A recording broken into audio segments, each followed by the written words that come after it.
I didn't leave the house the next day. I couldn't.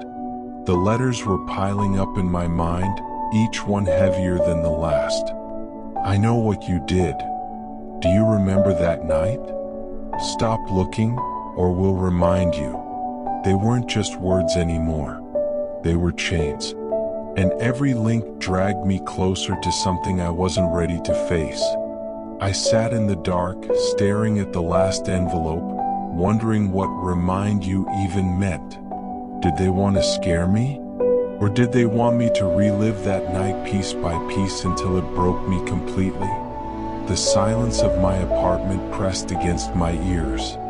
No TV, no music, just the sound of my own breathing. And then, my phone rang. I jumped so hard the chair nearly tipped.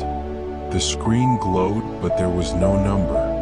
Just the words, "Unknown caller." I stared at it, frozen. Part of me wanted to throw it against the wall. Another part whispered, "Pick it up. You need to know." With shaking fingers, I slid my thumb across the screen. Hello? At first, nothing. Just static, like wind across an empty field. And then, a voice. "Come." Unfamiliar. "Why are you looking for us?" My throat went dry. "Who is this?" I asked, my voice trembling. Pause. Then the voice said something that made my blood run cold. "You should have stayed quiet. You were never supposed to come back." I gripped the phone tighter. "What do you want from me?" Another pause. And then the voice chuckled softly, almost mocking. "We don't want anything. We already have it." The line crackled. I tried to speak, but before I could, the voice whispered one last thing. "Check your window." My chest tightened. Slowly, almost against my will, I turned toward the window. The curtains were drawn, but through the thin fabric I could see it. A shadow. Tall. Standing outside watching. I dropped the phone.